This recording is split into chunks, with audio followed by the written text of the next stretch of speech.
So I'm finally going to do something that should have been done a long time ago, and that's being done today because of you. This is a Federal Pacific panel, also known, I've learned from you guys, as a fire starter panel. My dad had it put in 1986, and there have probably been 6 or 7 of us, my dad, myself, a couple friends, Cascade Electric, some others, who have gradually sort of, I did some Frankenstein work here, Cascade Electric did some good work to try to make it safe enough for me to use. But for the last, what is that, 86, 96, 2006, 34 years, 35 years, this thing's been doing its job, and it's time to give it some rest. We're going to upgrade this, increase the capacity a little, create a situation where the switching is safer and more intuitive, and add a few branch circuits.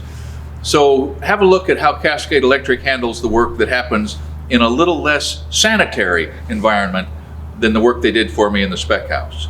So here's the deal.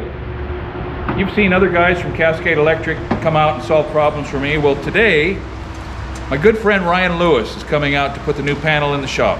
You guys told me to do it. I'm going to do it. And it's just a bonus that Ryan is out. I was his scoutmaster, or maybe assistant scoutmaster when he was probably 13. And he was a lot harder to deal with then than he is now, but he's an excellent electrician. He's helped me a lot over the years. And he's a little camera shy, so we'll be easy on him, but I'm anxious to sort of show you guys how he spanks this new panel that this shop has needed for a long time. Nice. Nice.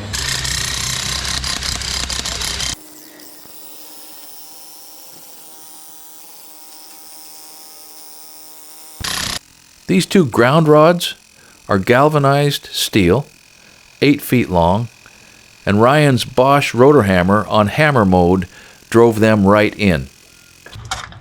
There's one grounding rod. Ryan's bringing it over to the other one, which is right there. Redundancy and safety.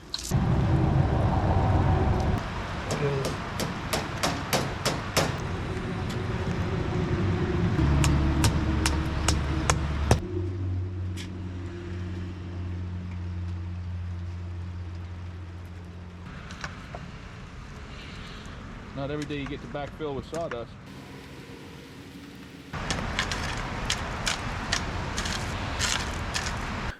I first met Ryan Lewis the summer that we moved back to Oregon. Nate was 12, Ryan was 14, and they were in the same scout troop along with Ryan's brother Chris. I think that the first time he showed up on a job of mine, though, was as an apprentice for Cascade Electric in 2006.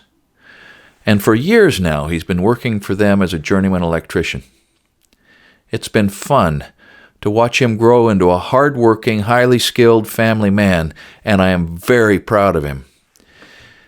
He explained to me as he was replacing this 38-year-old Federal Pacific panel exactly why they are known as fire starters, and why it's a bad idea to be using a breaker inside the panel as a switch like we've been doing here for decades. Turns out that the action that breaks the circuit is mechanical rather than electronic. A small piece of metal gets hot when the load exceeds the rated ampacity of the breaker. It expands, and as it does, it actually flips a little lever, stopping the flow of electricity. Now, over time, that little piece of metal can fuse itself to the other side of the breaker, making it harder and harder for the separation to happen until the electrical load can increase up to 200% before disconnect. That's enough to start a fire almost anywhere on that circuit, and this is a big problem.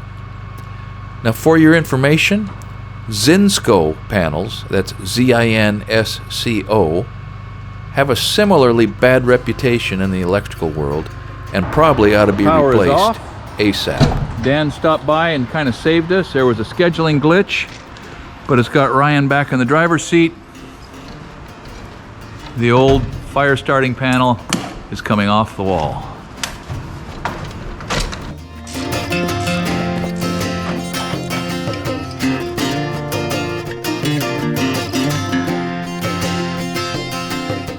The issue about using a breaker as a switch is less about fire danger and more about cost.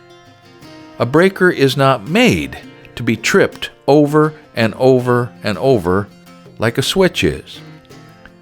So doing this simply wears them out.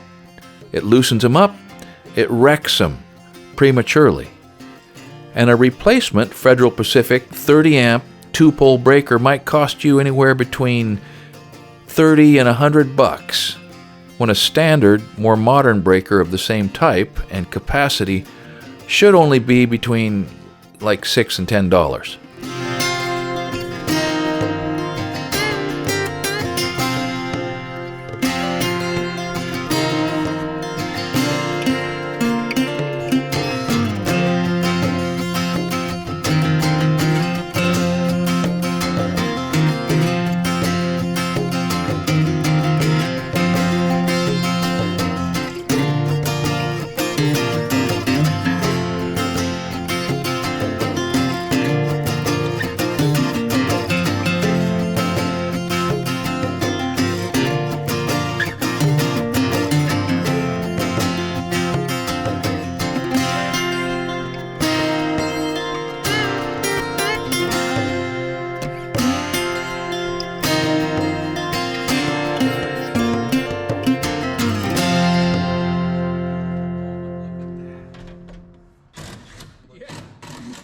So I can't tell you how good it feels to have this new panel in here.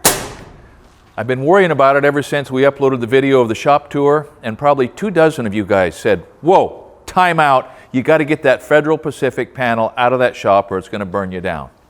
Well, it took me a couple years, but we've done it. And besides the relief of not having a really questionable sort of breaker system in this shop, now I've got more room. There's room for more branch circuits in here, which I'm going to need. I mean, we've got some plans to do some things here. And then, not to be overlooked, is the fact that finally my light switching is coherent. I'm not the only man on the planet that knows how to make the lights go on and off in this shop.